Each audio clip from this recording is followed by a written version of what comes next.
और अब खबरें विस्तार से बात करेंगे पीएम के देश को दिए पैगाम की। अनलॉक 2 से ठीक पहले पीएम ने देश को कोरोना के खिलाफ सतर्क किया तो सौगातों की बरसात कर दी है। पीएम ने कहा कि अनलॉक 1 में व्यक्तिगत और सामाजिक लापरवाही बढ़ी है। अनलॉक 2 में लॉकडाउन की तरह सतर्क रहने की जरूरत है। वैसे ही उन्होंने कहा कि नियम तोड़ने वालों को रोकना टोकना और समझाना होगा। गांव प्रधान हो या फिर प्रधानमंत्री, कोई भी नियमों से ऊपर नहीं है। पीएम ने कहा कि आत्मनिर्भर भारत के लिए हम सब लोकल के वोकल बनेंगे। गमछा, मास्क या प्रयोग और हाथों को सैनिटाइज करना जरूरी है। पीएम ने 90,000 करोड़ से पीएम गरीब कल्याण अन्न योजना का विस्तार किया है और अब 30 नवंबर तक पीएम गरीब कल्याण अन्न योजना लागू रहेगी। 80 करोड़ से ज्यादा लोगों को मुफ्त अनाज मिलेगा। पीएम ने कहा कि पूरे भारत के लिए एक राशन कार्ड की व्यवस्था की गई है। तो ये अहम बातें रही हैं जिसको प्रधानमंत्री मोदी ने अपने संबोधन में कहा है। आज गरीब को, जरूरतमंद को सरकार अगर मुफ्त अनाज दे पा रही है तो इसका श्रेय प्रमुख रूप से 2 वर्गों को जाता है। पहला, हमारे देश के मेहनती किसान, हमारे अन्नदाता, और दूसरा हमारे देश के ईमानदार टैक्स पेयर। आपका परिश्रम, आपका समर्पण ही जिसकी वजह से देश ये मदद कर पा रहा है। अब पूरे भारत के लिए एक राशन कार्ड की व्यवस्था भी हो रही है, यानी एक राष्ट्र एक ration card, 1 nation 1 ration card. इसका सबसे बड़ा लाभ उन गरीब साथियों को मिलेगा जो रोजगार या दूसरी आवश्यकताओं के लिए अपना गांव छोड़ करके कहीं और जाते हैं, किसी और राज्य में जाते हैं। इन सभी बातों को ध्यान में रखते हुए ये फैसला लिया गया है कि प्रधानमंत्री गरीब कल्याण अन्न योजना का विस्तार अब दिवाली और छठ पूजा तक, यानी नवंबर महीने के आखिर तक कर दिया जाएगा। यानी 80 करोड़ लोगों को मुफ्त अनाज देने वाली ये योजना अब जुलाई, अगस्त, सितंबर, अक्टूबर, नवंबर में भी लागू रहेगी। ये 130 करोड़ देशवासियों के जीवन की रक्षा करने का अभियान है। भारत में गांव का प्रधान हो या देश का प्रधानमंत्री, कोई भी नियमों से ऊपर नहीं है। लॉकडाउन के दौरान बहुत गंभीरता से नियमों का पालन किया गया था। अब सरकारों को, स्थानीय निकाय की संस्थाओं को, देश के नागरिकों को फिर से उसी तरह की सतर्कता दिखाने की जरूरत है। विशेषकर कंटेनमेंट जोन्स, उस पर तो हमें बहुत ध्यान देना होगा। जो भी लोग नियमों का पालन नहीं कर रहे हैं, हमें उन्हें टोकना होगा, रोकना होगा और समझाना भी होगा। वहीं पीएम मोदी के राष्ट्र के नाम संबोधन पर वार पलटवार भी जारी है। कांग्रेस ने पीएम गरीब कल्याण अन्न योजना को नाकाफी बताते हुए पीएम पर निशाना साधा। वहीं बीजेपी ने सरकार की योजना को गरीबों के लिए सबसे बड़ी खुशखबरी करार दिया है। त्योहार हम कब मनाएंगे? जब हमारी पेट भरा हुआ है, जब हमारे हाथ में पैसे हैं। दोनों नहीं हुआ है। प्रधानमंत्री जी, आपकी गिनती में कहीं खोट है। कहीं भी शहर में, गांव में, कहीं भी चले जाइए, कहीं भी कोई ऐसा एहसास ही नहीं हो रहा कि कोरोना कोई बीमारी थी। लाखों की संख्या में जब पॉजिटिव पाए जा रहे हैं, तब सारी चीजें जो हैं छोड़ दी गई हैं। देश का गरीब यह महसूस करता है कि गरीबों का नेता, गरीबों का बेटा और गरीब का बेटा देश का प्रधानमंत्री है और गरीब का कितना हुआ ख्याल रखते हैं, ये संदेश देने का काम किया। नरेंद्र मोदी जी ने आज हिंदुस्तान के उन गरीब लोगों का और पूरे देश का दिल जीतने का काम किया है। ये देश के लिए एक बड़ी खुशखबरी उन्होंने दी। वहीं गरीबों के लिए न्याय स्कीम लागू करने को लेकर राहुल गांधी ने एक बार फिर पीएम मोदी को सलाह दिया है। राहुल ने कहा कि गरीबों के खाते में सीधे 7500 की तुरंत मदद दी जानी चाहिए। राहुल बोले कि केंद्र सरकार के पास पैसे की कोई कमी नहीं है और सरकार को गरीबों की मदद करनी चाहिए।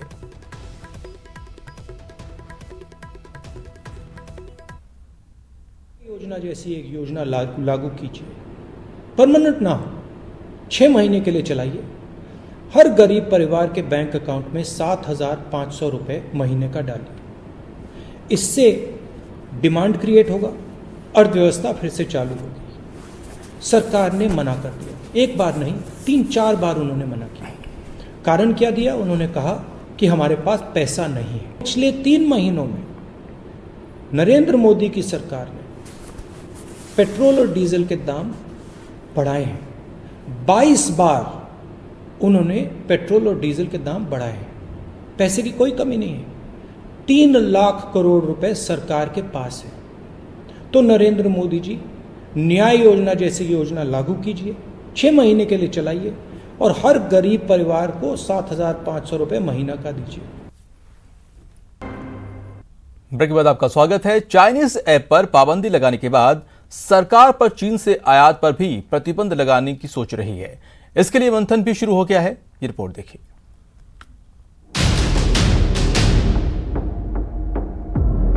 सरहद पर चीन को पटखनी देने की तैयारी की जा रही है। इसके साथ ही ड्रैगन को आर्थिक मोर्चे पर भी चोट पहुंचाने की कवायद शुरू हो गई है। भारत सरकार ने चीनी सामान के आयात पर पाबंदी लगाने के लिए मंथन शुरू कर दिया है। फैसला लेने से पहले औद्योगिक संगठनों, मैन्युफैक्चरिंग एसोसिएशन और निर्यातकों की राय मांगी गई है। चीन से आयात पर प्रतिबंध लगाने से कितने सहज होंगे, इसके विकल्पों के बारे में पूछा जा रहा है। किन आइटम का निर्माण आसानी से हो, इसके लिए जरूरी सामान, कच्चा माल कहां से आए, इस पर मंथन किया जा रहा है। भारतीय मैन्युफैक्चरिंग एसोसिएशन को स्थापित करने की कोशिश की जा रही है। हालांकि हकीकत यह है कि भारत दवा, ऑटो पार्ट्स, मोबाइल और अन्य इलेक्ट्रॉनिक, केमिकल्स जैसे सामानों पर चीन से कच्चे माल की सप्लाई करता है। लिहाजा इसकी गैर मौजूदगी से उत्पादन संभव नहीं। दवा निर्माण में भारत की चीन पर 90% निर्भरता है। 70% मोबाइल फोन की निर्भरता चीन पर है। ऑटो पार्ट्स के कच्चे माल के लिए भी चीन पर निर्भरता है। आर्थिक मोर्चे पर चीन को सबक सिखाने के लिए भारत को कदम उठाने पड़ेंगे। इससे यह होगा कि चीन का बाजार सिकुड़ेगा, वहीं भारत खुद आत्मनिर्भर बनेगा। Bureau report, news 18 network. वहीं चीन सीमा विवाद को लेकर न्यूज 18 पर गरजे पूर्व सैनिक, कहा सीमा पर हम जाने को तैयार, चीन को ऐसा सबक सिखाएंगे कि जिंदगी भर याद रखेगा। पहले तो मैं आपको एक जानकारी दे दूं कि भारत और चीन के कोर कमांडरों के बीच चुशुल जो भारतीय इलाका है वहां पर बातचीत चल रही है, लेकिन इस वक्त न्यूज 18 इंडिया पर आपका सामना मैं ऐसे वीर सैनिकों से कराने जा रहा हूं जो इंडियन आर्मी का हिस्सा हैं। लद्दाख स्काउट के ये रिटायर्ड जवान हैं जिन्होंने 1999 में करगिल की लड़ाई में पाकिस्तान को धूल चटाई थी। ये इस पूरे इलाके के से बखूबी वाकिफ हैं, यहीं पर काम करते हैं, पहाड़ों के बीच, बर्फ के बीच, पहाड़ियों के बीच इन्होंने लड़ाइयां लड़ी हैं, इनको अनुभव है। सबसे पहले आप अपना परिचय दीजिए और बताइए कि चीन को कैसे पीछे धकेलना है। मैं ऑनरी कैप्टन सोनम मुरुप एक सर्विसमैन प्रेसिडेंट हूँ। हम परिचय ये चीन को ये भरोसा नहीं करना चाहिए, उसका हिंदुस्तानी फौज हो चाहे गवर्नमेंट, चाइनीज पर भरोसा नहीं करना चाहिए।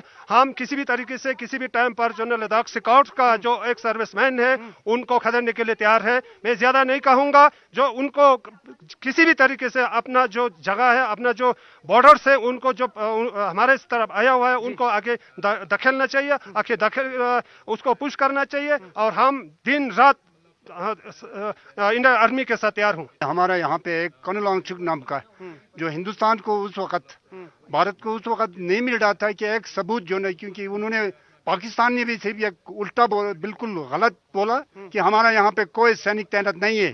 बाद में सोनम वांगचुक साहब ने वहाँ पे जाके उनका लाश, उनके कैप्टन का लाश और 3-4 लाश लेके सौंप दिया था। तब पता चला है कि वहाँ पे एकदम धूल चढ़ाया था उनको। और अब चीन को कैसे चढ़ाएंगे धूल? चीन को हमने आपको बताया है कि चीन हमारे से डरते हैं, क्योंकि हम इस लोकल एरिया में बैठने वाला है। हम इस जगह पे ऐसे एक्लेमेटाइज है, पहाड़ पर तो हम हिरन की तरह दौड़ते हैं। हम बिल्कुल चीन को अगर हमारा जरूरत पड़े, हमारा देश को जरूरत पड़े तो हम बिल्कुल तैयार है। तो चीन को ऐसे सबक सिखाऊंगा जैसे 99 की लड़ाई में जो हमारा लद्दाख स्क्वाड और इंडियन आर्मी ने जो सबक सिखा, तो उनको इससे बेहतर हम परफॉर्मेंस कर सकते हैं। क्योंकि क्या कहेंगे आप, जरा चीन को 2 लाइन में बता दीजिए, अगर चीन के लोग देख रहे हो, सुन रहे हो, तो उनसे क्या कहेंगे लद्दाख स्काउट के जवान? चीन हमेशा ये मार्शल आर्ट का फौज का धमकी देता है इंडिया को। हम किसी से कम नहीं समझना। चीन को हम दिखा दूंगा हम क्या चीज है, इंडियन आर्मी क्या चीज है और लद्दाख स्क्वाड क्या चीज है। मैं बोलता हूँ लड़ाई होना चाहिए, इतना होना चाहिए इनको जिंदगी भर ये भुगतना पड़े कि ताकि ये देश हिंदुस्तान के ऊपर कभी भी आंख उठा न सके।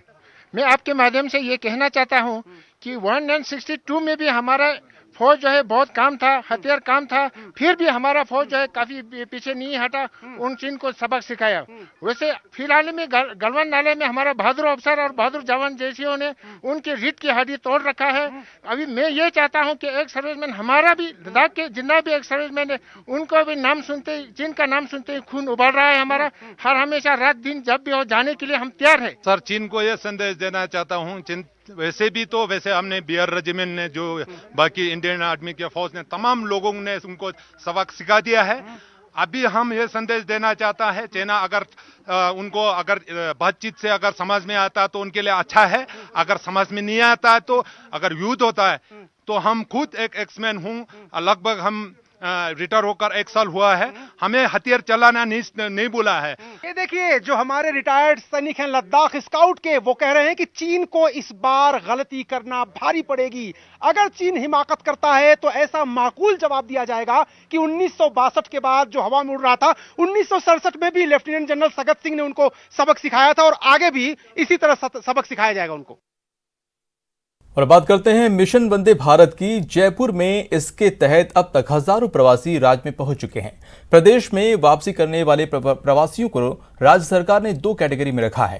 पहली कैटेगरी में वो लोग हैं जो पैसे देकर क्वारंटाइन की सुविधा ले रहे हैं, वहीं दूसरे वो हैं जिनके पास होटल का बिल देने के पैसे नहीं हैं और उन्हें राज्य सरकार ने अपने खर्चे पर क्वारंटीन कर रखा है। होटल में रहने वाले लोगों ने कम पैसे में अच्छी व्यवस्था होने की बात कही है। वहीं मजदूरों ने भी गहलोत सरकार की जमकर तारीफ की है। न्यूज़ 18 की टीम ने दोनों कैटेगरी की क्वारंटीन सेंटर में रहने वाले लोगों से बातचीत करने के बाद वहां का जायजा लिया। हमारे संवाददाता ने स्टडी कोर्स MBBS करने गई थी यूक्रेन में Kharkiv, and we got Air India की तरफ से हम लोग वंदे भारत अभियान से यहाँ आए। एंड यहाँ की facilities, specially I am thankful कि यहाँ पे बहुत अच्छी फैसिलिटीज़ है, वो भी बहुत ज़्यादा अमाउंट में नहीं। हम लोगों को इतने अच्छे से यहाँ के जो वर्कर्स हैं उनका बिहेवियर इतना अच्छा है, प्रॉपर हमें क्वारंटाइन करके रखते हैं, हमें time to time facilities proper provide की है और खाना बहुत अच्छा है। फर्स्ट ऑफ ऑल मैं बहुत ज़्यादा खुश हूँ अरेंजमेंट देखकर एंड होटल की अरेंजमेंट, एंड सबसे ज़्यादा खुश हूँ मैं जो पैसे मुझसे लिए गए हैं जो कि 1500 है, जो कि बहुत ही सही अमाउंट है और उसके अंदर खाना भी इंक्लूडेड है। फर्स्ट ऑफ ऑल वो भी 3 टाइम्स का, एंड खाना बिल्कुल प्योर है, गार्जियन की तरह इन्होंने हमें रखा है। जो एक वो था कॉन्फिडेंस था कि हम लोग सही पहुंच जाएंगे, हम लोग पहुंचे, कोई दिक्कत नहीं आई। उसके बाद एयरपोर्ट पहुंचे तो हमें काफ़ी सारे ऑप्शंस मिले थे, तो क्लार्क सामेर ऑब्वियसली एक कॉन्फिडेंट नाम है, उस चक्कर में भी हम लोगों ने चूज़ किया। हम लोग यहाँ पे आए, ट्रांसपोर्टेशन वाज गुड, कोई दिक्कत नहीं थी। यहाँ पे आए, उपेंद्र भैया मिले, सारी एकदम फेमिलियर बात रही। मैं भी जयपुर से ही हूँ। इस समय हम बगराना में हैं। बगराना जयपुर से लगभग 20 किलोमीटर की दूरी पर मौजूद है। ये वो जगह है, राजस्थान सरकार की आवासीय योजना के तहत बनाए गए फ्लैट है, जहां पर मिशन वंदे भारत के तहत आने वाले लोगों को क्वारंटाइन किया जा रहा है। दरअसल क्वारंटाइन के अंदर 2 कैटेगरी बनाई गई है। जो लोग होटल का किराया अफोर्ड कर सकते हैं उन्हें कम किराए के अंदर राजधानी के अलग अलग होटल के अंदर क्वारंटाइन किया गया है। लेकिन जो मजदूर वर्ग विदेशों से आ रहा है, खाड़ी देशों से आ रहा है, उन्हें इस आवासीय योजना के तहत क्वारंटाइन किया जा रहा है। हालांकि सरकार की तरफ से उन्हें बिल्कुल फ्री यहां पर क्वारंटाइन किया जा रहा है, लेकिन यदा कदा यहां पर नजर आता है कि किस तरीके से जो है सोशल डिस्टेंसिंग को लेकर खासी यहाँ पर जो है वो धज्जियां उड़ती हुई नजर आ रही है। एक तस्वीर में आप देखेंगे यहाँ पर कोविड-19 की जो मजदूर विदेशों से आ रहे हैं उनकी जांच हो रही है, और दूसरी तरफ यहाँ पर जो है वो व्यवस्था की गई है कि जितने भी लोग हैं उनको यहाँ पर पानी मिलता है, अपना नाम यहाँ पर लिखवाना पड़ता है उसके साथ ही, और यहाँ पर भी जो है वो सोशल डिस्टेंसिंग की धज्जियां उड़ती हुई कई जगह नजर आ रही है। हालांकि हमने जितने भी मजदूरों से यहाँ पर बात की, उन्होंने कहा कि राजस्थान सरकार की तरफ से यहाँ पर व्यवस्थाएं माकूल की गई हैं, उनसे किसी तरीके का कोई पैसा नहीं लिया जा रहा, उनको खाना फ्री दिया जा रहा है, रहना उनका फ्री किया जा रहा है, और जो लोग कोविड पॉजिटिव यहाँ पर पाए जा रहे हैं उन्हें हॉस्पिटल भी रेफर किया जा रहा है। बहुत सारे लोगों की रिपोर्ट आज आई है जिनका ये कहना है कि उनकी रिपोर्ट नेगेटिव है, अब वो अपने अपने गृह जिले में जाने के लिए तैयार हैं। कैमरामैन दिलीप चेची के साथ आसिफ खान, न्यूज़ 18 जयपुर। भारत समेत पूरी दुनिया में कोरोना के मामले बेकाबू रफ्तार से बढ़ रहे हैं। ऐसे में दुनिया भर में कोरोना की वैक्सीन के प्रयास भी खूब हो रहे हैं। भारत उन देशों में से एक है जहां वैक्सीन का क्लिनिकल ट्रायल फेज भी शुरू हो गया है।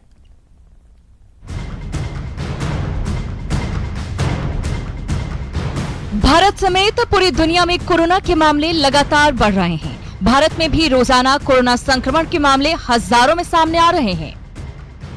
213 देशों में 1.40 करोड़ से ज्यादा लोग कोरोना संक्रमित हैं। 56.64 लाख लोग ठीक हुए, जबकि 5 लाख लोगों की मौत हुई। भारत में 5.66 लाख से ज्यादा लोग कोरोना संक्रमित हैं। 3.34 लाख से ज्यादा लोग ठीक हुए, जबकि 16,800 से ज्यादा लोगों की मौत हुई। दुनिया भर में कोरोना के खिलाफ असरदार वैक्सीन बनाने का काम जोर शोर से चल रहा है। जो देश पहले इस वैक्सीन को बनाएगा, उस देश के नागरिकों को उस वैक्सीन के उपयोग के लिए सबसे पहले प्राथमिकता भी मिलेगी। WHO के मुताबिक दुनिया भर में 131 वैक्सीन प्री क्लिनिकल और 17 वैक्सीन क्लिनिकल ट्रायल फेज में है। ऑक्सफोर्ड यूनिवर्सिटी की कोविड वैक्सीन ह्यूमन ट्रायल के फेज में है। भारत में कोरोना की 14 वैक्सीन पर काम चल रहा है।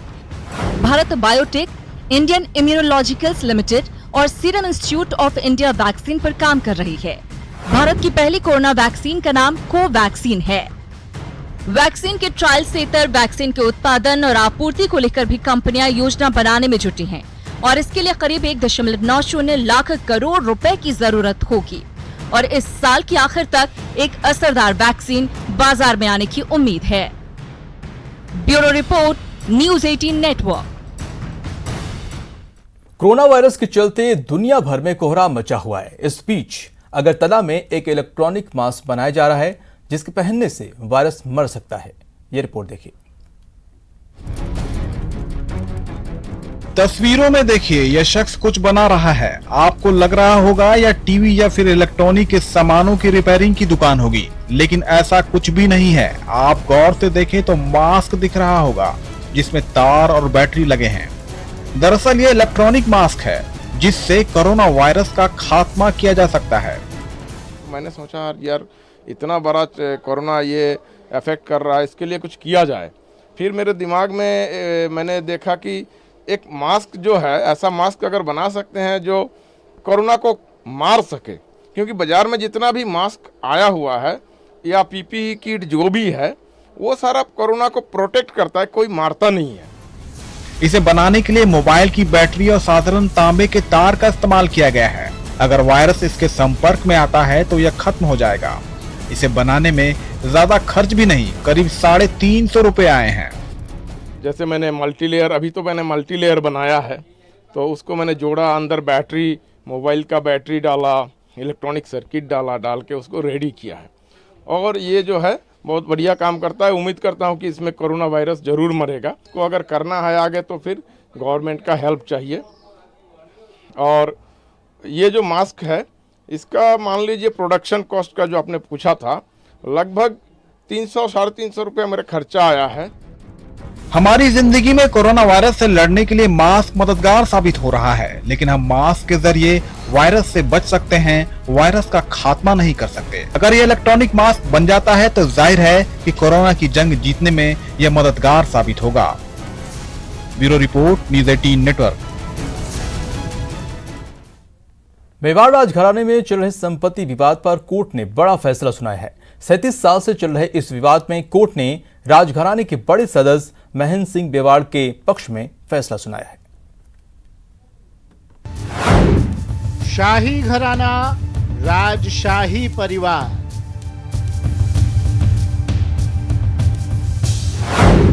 अरबों की संपत्ति पर अनेकों विवाद, राजघराने की संपत्ति पर 37 साल बाद फैसला।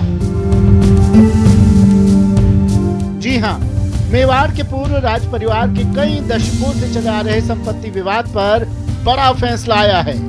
37 साल बाद उदयपुर एडीजी कोर्ट ने राजघराने के बड़े सदस्य महेंद्र सिंह मेवाड़ के उस प्रस्ताव को स्वीकार कर लिया है जो साल 1983 में उन्होंने कोर्ट को सौंपते हुए संयुक्त हिंदू परिवार के तहत बंटवारे की मांग की थी। मंगलवार को कोर्ट ने महेंद्र सिंह की उस मांग पर मुहर लगाते हुए उनके पक्ष में फैसला दिया और संपत्ति को 4 भागों में बांटने का आदेश दिया।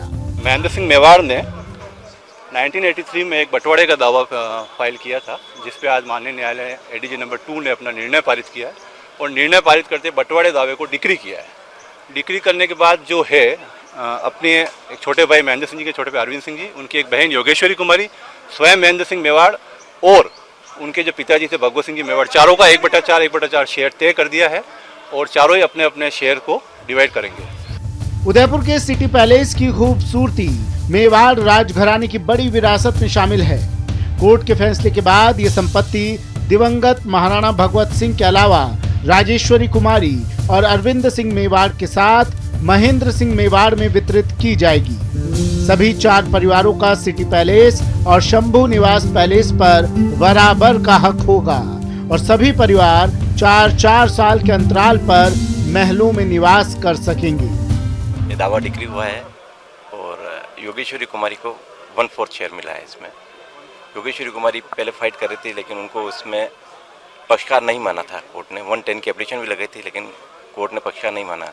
लेकिन फाइनल जजमेंट में कोर्ट ने पक्षकार मानते हुए 1/4 शेयर दिलाया है। कोर्ट ने अपने इस फैसले में मेवाड़ घराने की बेटी राजेश्वरी को भी हिस्सेदार बताया है और उन्हें बराबरी का दर्जा देते हुए एक ऐतिहासिक फैसला दिया है। वहीं कोर्ट के फैसले से असंतुष्ट परिवादियों के पास अभी भी हाई कोर्ट में अपील का अधिकार सुरक्षित रहेगा।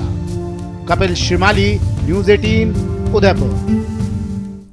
इस बुलेटिन में इतना ही। नमस्कार।